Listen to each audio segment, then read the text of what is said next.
teman-teman, perkenalkan namaku Bae Suci Ramadona, biasanya aku dipanggil Cici. Nah, aku adalah salah satu leader di jaringannya Kak Dias. Dan titleku di Oriflame saat ini adalah Senior Manager. Selain Oriflame-an, aku juga bekerja di salah satu apotek rumah sakit sebagai asisten apoteker. Nah teman-teman, sebelum aku lanjut ke pembahasan, pasti banyak banget di luar sana kita jumpai orang-orang yang menghindari Oriflame karena mereka takut sama jualan. Dan mereka tuh banyak banget alasannya. Duh kak, aku tuh kayaknya gak bisa deh, karena aku tuh gak bisa jualan. Aku gak punya bakat kak untuk jualan. Duh apalagi kak, aku tuh orangnya gengsian. Temen-temen, aku pun juga dulunya berawal dari gengsian, gak bakat dan gak bisa jualan. Tapi karena aku mau belajar dan aku mau berproses dan aku mau manut sama mentorku, karena di Oriflame kita punya mentor untuk mengajari kita cara jualan. Jadi nggak perlu takut karena semuanya dimulai dari nol dan diajarin sampai bisa. Nah, jadi teman-teman semua nggak usah takut untuk jualan karena kita di sini ada mentornya yang ngajarin kita dari nggak bisa sampai kita bisa. Dan jualan itu mudah, jualan itu ibadah, dan jualan itu seru kalau kita tahu tips and triknya. Oke teman-teman, kita langsung ke tips cara menjual produk Oriflame. Yang pertama, harus punya niat yang kuat. Karena kalau nggak diawali dengan niat, maka urusan kita nggak lancar dan kita akan ngerjain sesuatu itu dengan setengah-setengah. Yang kedua, harus punya katalog. Nah, teman-teman, katalog itu penting banget. Ibarat tokonya kita. Jadi kita harus punya katalog, baik yang offline maupun yang online. Nah, tapi katalog itu jangan hanya kita miliki saja, tapi kita juga harus memahami semua isi yang ada di katalog. Yang ketiga, kita harus list nama untuk mempermudahkan kita menemukan target konsumen.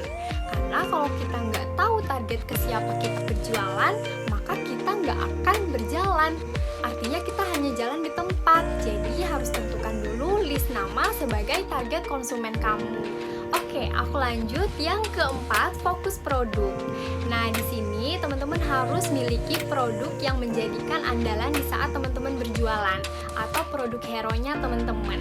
Dan miliki 5-10 produk dalam satu harinya dan utamakan yang lagi promo. Oke, aku lanjut. Yang kelima, teman-teman harus tahu target penjualannya. Jadi teman-teman harus tentukan dalam satu hari itu teman-teman ingin menjualkan produk sebanyak berapa ribu. Dan teman-teman harus tahu produk apa ya yang harus teman-teman jualkan biar bisa mendapatkan penjualan sebanyak 300-500 ribu. Yang keenam, teman-teman harus siap untuk action. Karena kalau misalkan nih teman-teman udah tahu nih list namanya, udah tahu target konsumennya, target penjualannya berapa, tapi kalau teman-teman cuman biarin aja atau teman-teman gak action, maka hasil kalian yang gak ada apa-apanya gitu.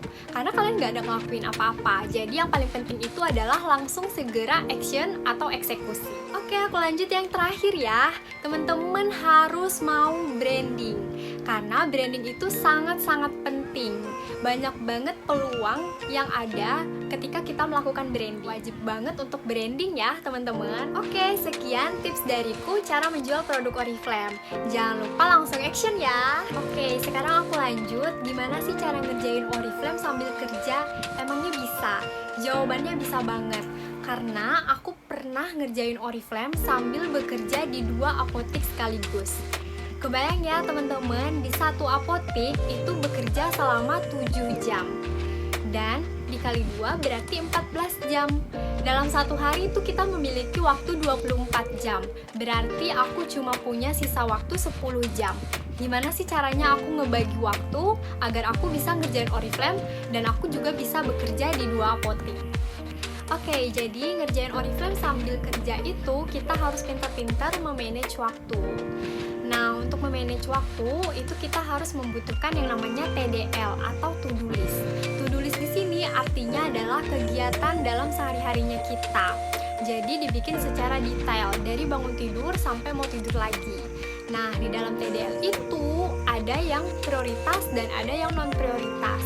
Jadi utamakan dulu mengerjakan yang penting. Nah, nanti ketika kita udah mulai santai di kantor atau udah mulai jam istirahat, baru mulai yang santai-santai di Oriflame-nya, misal branding, atau japri teman-teman untuk nawarin Oriflame, atau kita balesin chat-chat, misalnya ada yang mau jajan.